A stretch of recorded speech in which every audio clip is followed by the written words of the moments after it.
Você sabe O um personagem que eu achei que tava virando o rumo do Aleister Black é o próprio Ed, né? O Ed, quando ele vem com a ideia do Judgment Day. Foi mais ou menos ali nos mesmos moldezinhos, parecia que esse Sim, negócio mais ali, pé no chão. Mas aí o Judgment Day depois trai ele e vira uma outra coisa aí que não tem profundidade no que eles defendem, no que eles querem. Eles são baderneiros praticamente, né? Mas o sim. Ed, ele já teve já o passado dele já lá na própria Ministério das Trevas, trabalhou junto com o Grendel, que é outro que a gente cita aqui também, o próprio Christian, né? Os vampiros ali. O Ed, ele é outro aí também que ele, ao lado do Grendel, tem uma história dark aí muito interessante também. O que você Sim. pode falar a respeito? O Ed, ele volta naquele. Foi no Royal Rumble de 2020? Isso. 2021? Foi 20 mesmo que ele voltou? Que ele voltou à lesão foi no 20. E ele começa todas as storylines dele lá jogada até o momento que ele começa a rivalizar com o Seth Rollins, depois que o Bray já tinha sido demitido, né? Depois daquela onda de demissão. E aí, eventualmente, ele começa a ficar mais obscuro, né? O Ed pegou aquele lado mais dark, começou a promar sentado numa cadeira com aquela luz escura, aquela luz avermelhada ou azulada. E quando ele começou a falar isso, pô, tipo, esse cara podia muito bem pegar um personagem dark assim e levar pra frente, porque o jeito que ele fala dava, tipo, fazia umas caretas que dava medo, né? O Ed é Sim, muito nossa. bom desde Essa sempre, né? face dele é de um cara. O Ed em si sempre foi um cara meio perturbadão, assim, quando Sim, ele fica pistola, né? sim. Então ele sentava, falava assim, ele parecia um maluco falando, realmente disposto a fazer qualquer coisa, mexer com qualquer coisa. E aí veio foi aquele segmento do. Foi no Raw ou no SmackDown, não lembro agora. Mas foi no Raw.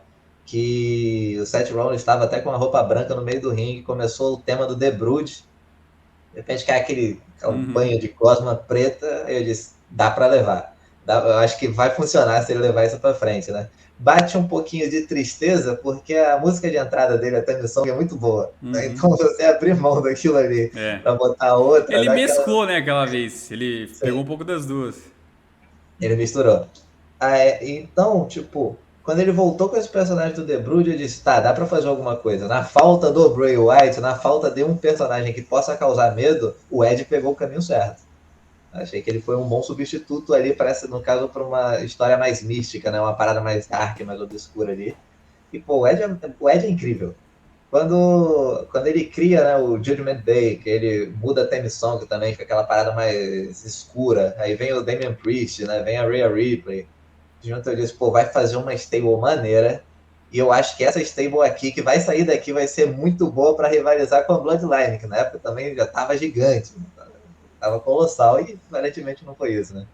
O Ed mesclou isso por um tempo, mas o Ed no passado, ele já teve muita história assim também. O próprio Gangrel, ele era tipo um vampirão, né? Ele fazia tipo aquela parada do Triple H, de enche a boca com líquido e cospe. A diferença é que o Gangrel era um líquido vermelho. Então fazia aquele negócio tipo sangue, ele vinha com os dentão. Pô, tinha aquela theme song maravilhosa, que era dark e obscura, aquela luz avermelhada, os malucos saíam do fogo, né? Chegava, era o Ed, o Christian e o Gangrel. Teve uma época que foi até com o Jeff e o Matt Hardy, mas foi pouco tempo. E, pô, eles entravam tipo os gótico vampiro, né? Era diferente, era maneiro pra caramba, a theme song é incrível, começava com aquelas vozes, né? Cheguei até a comentar que é uma curiosidade, que se você pegar essas vozes da música a música tema do The Brood e botar de trás para frente, você consegue ouvir os caras falando I buried Paul, né? Eu enterrei o Paul, que é uma referência na época, ao Paul McCartney, que estava uma teoria da conspiração absurda, dizendo que ele tinha morrido e tinha sido substituído pelo sósia. Então, se você pegar e virar essa música de trás para frente, você consegue ouvir isso perfeitamente. E é tipo aquele tipo de detalhe avulso que não precisa estar ali, mas que é legal quando você descobre alguma coisa, né? Então vinha aquelas vozes do além falando, começava o som de guitarra, era muito maneiro. E quando ele resgatou isso recentemente, eu achei que fosse gerar algo maior, né? Felizmente, gerou, né? O Judgment Day tá aí, mas eu acredito, sinceramente, para mim, a cara do Judgment Day é a Rhea Ripley hoje. Eu achava que seria o Damian Priest, na verdade, porque o Damian Priest é um cara com porte físico, tipo, ele é alto, forte, né? Então achei que ele seria uma espécie de líder, mas não tem um líder específico. É. acredito que o O mais top pra Dominique hoje é um dos que mais se destaca ali, pra você ter e noção. é porque e nem é por causa dele, é porque todo mundo odeia ele, É, né? Ele conseguiu fazer todo mundo odiar ele, né? pois é. Então, meio que a Rhea Ripley puxa tudo pra ela e o Ed voltou ao normal, né? Voltou ao Ed de sempre. Não que o Ed de sempre seria ruim, pelo amor de Deus, mas que foge dessa parada mais dark, que era o que eu É. tava esperando. Tem um grupo com potencial que é o grupo do NXT, né? O The Wire, The Wire, se não estiver enganado. Que é liderado pelo Joe Gacy, né? Hoje você tem inclusive a filha do The Rock que entrou aí há uns meses atrás no grupo também. E eles têm uma pegada ali, eles são realmente assustadores, assim, feios, são pé no chão, não usaram nenhum poderzinho até agora, né? Que, por sinal, por exemplo, dá pra ter uma menção rosa ao Karrion Kross aqui. No NXT ele chegou a ter poder, soltar bola de fogo e Sim. tal, né? Mas era difícil de entender qual que era o personagem dele, pra falar a verdade. Era um pouco confuso. Essa estrela ela tem potencial. Ela pode ir numa vibe quase que de seita também, o estilinho deles ali. Só que é num estilo mais assim religioso mesmo, né? Como se o Joe Gacy fosse um pastor ali. Sim. Eles pagam uma imagem boa, que eles são do bem. Tipo assim, em nenhum momento eles vendem que não, nós somos as trevas, nós somos o mal. Não, eles se vendem como realmente os bonzinhos da história. Só que, né, agindo igual o Dark. Então é meio que louco, assim. Eles acham que eles são os heróis das histórias deles ali, esse termo. Que Isso daqui a alguns anos o isso é pessoal no muito main roster genial. talvez veja eles, né? Eu espero que sim, na verdade. Porque eu não sei para onde vai o Prey a partir de agora. Não sei falou dele, eu não sei para onde vai. E eu gosto muito desse horror pé no chão, né? Então, tipo, do jeito que se falou, lembra muito uma parada meio Far Cry, aquele que tem um padre, né? Que tem um pastor Ah, lá. sim, o Joseph Seed. Joseph Seed, a Que família lembra dele, muito né? Seth Rollins, viu, cara? Que Na foi época do Messiah, É que o Messiah não tinha nada a ver nossa, com Dark, né? O Messiah era mais era realmente um culto à imagem dele ali não, mesmo, né? mas até tá uma parada meio assim, porque realmente até a aparência do Seth É Rollins muito naquela igual. época parecia o Eu Joseph joguei o Seed. jogo depois. Na hora que eu joguei o jogo, eu falei, o Seth Rollins, ele viu isso aqui, ele copiou muita coisa, não é possível. Sim, eu tinha jogado o jogo antes, então quando ele apareceu com aquela gimmick de Messiah, falando de culto e tudo mais, eu disse, pô, é inteiramente o Joseph Seed do Far Cry, a aparência dele é muito igual, Sim, ele era muito parecido, e eu tinha muita esperança para aquilo ali, mas foi meio que um flop, né? Não deu muito certo, o é. AOP também logo saiu, tentou, uma pena. Eu gosto pra caramba do Seth Rollins, né? Hoje eu sou o cara que gosta dos heels, né? Acho que é É. mais comum, a gente gosta dos faces quando a gente é mais jovem, a gente vai crescendo, a gente, tipo, O Rio bota geralmente ele o... tem um plano mais sofisticado, né? Ele tem Sim, uma ideia mais elaborada. O Face normalmente, ele. tá Basicamente você lá tem que pra deter o pegar. Rio.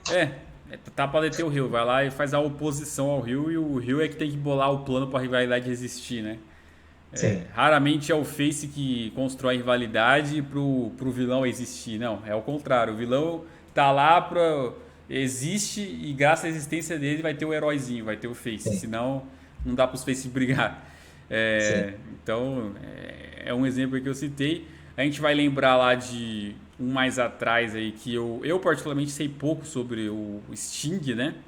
Ele teve mais carreira na WCW e fora da WWE. Eu vi um pouco dele como o Coringa, né? O personagem dele na Impact Wrestling lá, que ele já vinha na Esse eu não TNA lá. conheço. Na TNA ele tentou pegar a vibe lá do Cavaleiro das Trevas e pintou lá um pouco a máscara dele igual a do Coringa e aí começou a agir ele como se fosse um personagem de Coringa. Aquilo foi um pouquinho até que assustador.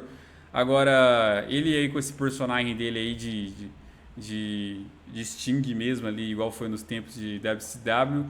Peguei pouco, né? Acabei vendo mais dele ali na WWE mesmo, quando ele faz o debut já meio que velho. Mas e você, o que você acha aí do Sting de modo geral? Eu conheci algumas coisas do Sting já na época da WCW mesmo, né? Já mais antigo mesmo. E pô, o Sting, eu acho que ele sempre foi muito subestimado, na verdade. Ele, na época mesmo mais antiga, ele era só mais um. Me incomodava um pouquinho porque ele era um personagem bastante chamativo, que era bem baseado naquele filme do Corvo, né? Então ele tinha aquela meio que um vigilante, né? Ele Uhum, estava lá para indiferente de como, meio Punisher, indiferente do que ele fosse fazer, ele ia consertar o que estava errado. uhum. Era um maluco de preto, cara pintado com bastão de beisebol preto na mão também. Surgiu alguma coisa dando errado, ele ia lá descia o pau na pessoa. E eu achava maneiro pra caramba porque ele era bem essa pegada do Undertaker. Apagou a luz e ele tá lá, né? apagou a luz, de repente surgiu o Sting, ou tá tendo alguma coisa, faz aquele barulho de corvo, aquela música bizarra, e tá lá o Sting também. E depois de velho, né, quando ele fez o debut dele, ele começou a ser muito mais valorizado, eu acho que justamente porque faltava um personagem assim, o Undertaker já não estava aparecendo muito. Então, quando chegou um outro personagem, de novo, assim, pintado, dark, que surge das trevas, apaga a luz, ele surge, o pessoal comprou mais a ideia dele. Né? Felizmente, ele saiu da WWE, agora ele tá na EW, tá nativo ainda, tá velho, mas inteiraço, né? Funcionando bem. Mas, sinceramente, eu não acompanho a Elite, então eu não tenho, acompanho fielmente, vejo alguma coisa de vez em quando, então não tenho muita noção de como ele tá, né? Vi até uma luta ou duas, mas não sei como que ele tá normalmente. Mas, pô, o Sting era...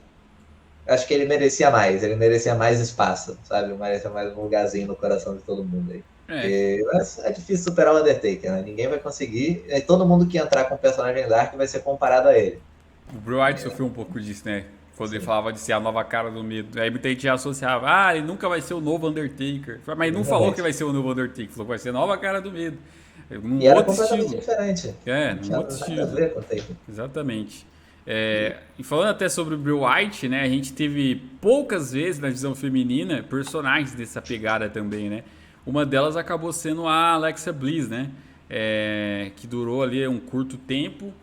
Teve lá também a parte dela que chegou a dar um pouco de dojo, né? Na WrestleMania 37, que ela joga toda aquela gosma dela, né? Esquisito.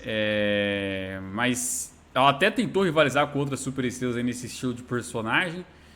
Eu, particularmente, nunca comprei muito. Eu acho que é legal você ter isso na edição feminina, mas eu não gosto da Alexa Bliss nesse papel pra mim. Tipo, eu acho que ela é muito baixinha, muito Barbie pra tentar vender a Muito ideia de que bonitinho. ela é assim, sabe? Eu acho que combinaria com uma superestrela mais forte, uma superestrela... Até a Rhea Ripley, se passasse por uma mudança um pouco mais radical, encaixaria ali, né? Agora, a Alexa Bliss pra mim nunca encaixou assim, sabe? Eu sempre, na verdade, achava engraçado os segmentos que eram pra dar medo, né? Teve um segmento muito que virou um meme dela, foi aquela que ela faz o pin no Randy Orton sentado em cima dele, né? Não Então, lembrar ficou um disso. negócio Pô, quase que ficou meio erótico ali, né? estranho. Ficou meio estranho. A Alexa Bliss pra mim é um problema, na verdade. Eu gosto muito dela também, acho ela uma boa estrela, mas a divisão feminina é relativamente nova, né? Ela passou daquelas. Sempre teve as divas, mas antes era mais modelo É. sensualizada, não lutava especificamente, estava mais lá para aparecer, né? E eventualmente então surgiu a divisão feminina, os títulos e tudo mais, e aí foi mudando um pouco. E aí quando a Alexa Bliss se juntou ao Bray Wyatt, eu achei muito ruim, porque ela parecia uma imitação do Bray. Ela não era um personagem original, né? Ela não criou algo, ela basicamente se juntou ao Bray e copiou a personalidade dele. O Bray foi demitido e ela ficou com a responsabilidade de carregar a personalidade do Bray. Então foi um peso nela, né? Uma responsabilidade grande, porque o que sobrou da Casa Divertida era ela. Ela tentou se desvincular com aquela boneca lá, mas também não dava. Aquela Lili lá também, que não causava medo nenhum, né? Um boneco lá. Servia E pra vender merchan aquilo ali, isso sim. com certeza. Todo mundo comprou uma bonequinha daquela lá, né? É. A galera em peso. Mas a Alexia Bliss era muito. Foi o que você disse, ela é muito barbizinha, né? Muito bonitinha, baixinha. E aí você coloca ela do lado da Nia Jax, uma Tamina. Tipo, ela pode ter o poderzinho que ela quiser. A Nia Jax dá um tapão nela, ela desmonta. Então é muito difícil você vender isso. Né? Você vai ter que criar um superpoder absurdo, que era uma parada que também me incomodava muito no The Fiend, tomar 25 finishes, 2 tiros e não cair, né? E não tinha muito como fazer alguma coisa assim com a Alexa Bliss. Ela participou foi do Money in the Bank. Acho que ela entrou no Royal Rumble, não lembro não sei, não lembro se ela entrou no Royal Rumble com esse personagem, mas o Money in the Bank eu lembro. Eu queria saber como que eu ia fazer para tipo, ela ser relevante naquilo, que era um monte, tinha muita superestrela, né? Muita mulher boa para lutar. E ela tava lá com aquele personagem. Para ela ser relevante, ela precisa dos poderzinhos, fazer alguma coisa. Acabaram de jogar um monte de escada em cima dela lá e ela foi meio que uma figurante na luta. Então eu tô com muito medo dela voltando para esse personagem agora. Porque eu achei que ela tinha se encaixado, finalmente ela se desvinculou mais da boneca, mudou a transmissão de novo, começou a andar com a Asuka lá com a Bianca Belair. E voltou o Bray, do nada ela começou a mudar também, e agora claramente ela está envolvida com o Bray Wyatt de novo. Eu espero que dessa vez ela consiga ser pelo menos um personagem original. se ela for tentar desenvolver esse lado, porque ela mesma já está se chamando de... Ela é a cara do medo, né? Ela está usando muitas frases do Devorador de Mundos, né? Nas promos dela. Então, eu espero, não sei, sinceramente eu não sei o que esperar, mas eu tenho esperança de que pelo menos não vai ser algo tão avacalhado que vai deixar Quanto ela foi da outra vez, relevante. pode crer.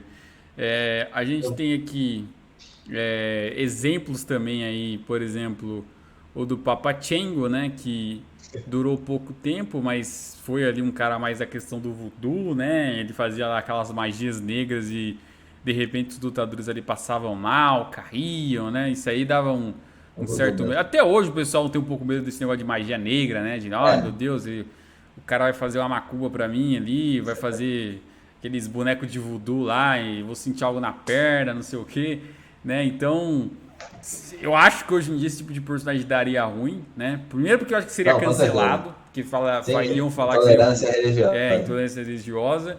E segundo que ia dar muito medo nas crianças ali, umas paradas dessas. Eu acho que Sim. ia ser um negócio pesado, né? Eles têm que ter mais cuidado, né? É. Depois dessa era Thunderdome, eu senti que a WWE ficou muito infantil. Ah, sim. E eu acho que alguns superstars, né, alguns lutadores, eles se precipitaram um pouco em tentar, acho que não sei se era com medo de ser demitido ou de se tornar irrelevante, eles tentaram se adaptar muito rápido a isso. O meu maior exemplo foi o Baron Corbin, na verdade, ele era sério, né? Ele era um cara mais durão e eventualmente ele se tornou um palhaço da noite pro dia. Ele é uma pena porque eu acho que ele tem um dos melhores movesets, eu gosto muito dele e virou um palhaço da noite pro dia, né? E, tipo, eu acho que isso aconteceu muito com essas histórias mais dark também. O, veio essa era Thunderdome, ficou muito mais infantilizado, muito colorido. Então, meio que esses personagens mais obscuros, eles não estavam encaixando tão bem ali. Será que uma criança sente medo disso aqui? O que será que a gente está fazendo alguma coisa que pode dar algum problema depois? Então, acho que ele foi noticiado que ele tinha muitos problemas de backstage com o próprio Vince, né? Sim. Mas eu acho que esse fator dele ser um cara mais assim voltado para histórias mais obscuras de terror foi um dos motivos que fez ele ser demitido, né? Que ajudou ele a se afastar. Porque esse período Thunderdome, até um pouco depois, era muito colorido. Eu perdi o interesse de ver a WWE ali porque eu cheguei à conclusão de que eu não sou mais criança, eu não estava me agradando com aquilo ali. Muito, tipo, as lutas eu gostava de ver, que tinha uma emoção do cara. O Undertaker dava um tombstone no cara, ele saía do pinfall, né? Ele dava o kick out. E aí, tipo, qualquer finisherzinho meia boca, era certeza que a luta acabava já. Acertou um Fora os finisher, rolamentos, né? Em 2020 ou 21, não me lembro. Acho que foi 21. Foi foi recorde de 21. rolamento. Mais de 100 Sim, rolamentos. principalmente na divisão feminina, né?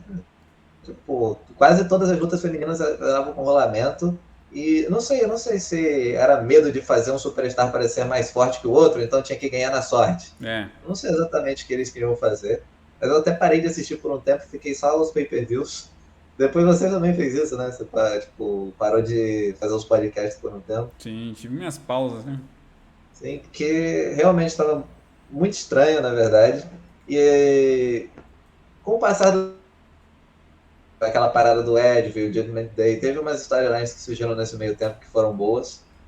E agora, com o Triple H, esse monte de retorno, principalmente do Bray Wyatt, me deu uma animada a mais, porque eu sempre gostei muito, né, como eu disse, dessas paradas mais obscuras, dessas histórias mais profundas.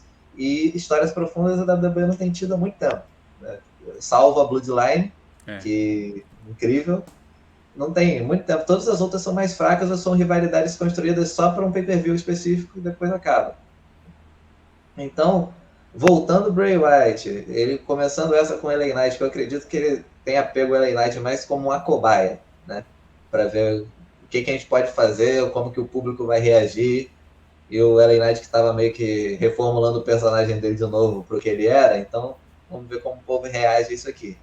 E né, toda a recepção muito boa, que é realmente a problemática, porque o Bray Wyatt ele é um heel, mas que todo mundo vai ficar do lado dele. Né? Eu não cheguei a dizer, mas eu sou psicólogo, e quando eu terminei meu TCC na faculdade, eu fiz ele inteiro baseado no porquê o ser humano gosta tanto, se atrai tanto pelo lado ruim das coisas, pelos vilões, né? Porque a gente abraça tanto isso. E o Bray Wyatt é a especificação clara disso. na época que ele rivalizou com o Seth Rollins, ele era o heel da história. Né? Com o Daniel Bryan, ele era o heel da história. E todo mundo aplaudia ele lá. O pessoal acabou com o Seth Rollins porque ele ganhou uma Hell in a Cell contra o Bray Wyatt, sendo que ele era o face da história. Ele não era o monstro que estava atacando ninguém. Ele era a vítima ali. Ele conseguiu se sobressair em cima do monstro que estava atacando ele. Nem foi... Incrivelmente foi uma desqualificação numa Hell in a Cell, que eu não entendi até hoje. Né? E todo mundo vaiou ele e a partir dali foi ladeira abaixo, né? Agora que o Seth Rollins está voltando a ter uma relevância, um pop, né? Porque ele passou muito tempo só sendo impulso para novos talentos, né? Estava lá para impulsionar. E tipo, o Undertaker é outro assim. Ele se tornou um face na história, mas o personagem dele não tem muita cara de ser um face, né? Ele é tipo o guardião das trevas, o homem morto. E todo mundo gosta dele, então ele chega lá meio para rivalizar contra os Heels. Ele apareceu para encarar o LA Knight. Né? O LA Knight, teoricamente, era para ser o normal da história, né? Ele não era para ser o vilão daquilo aí.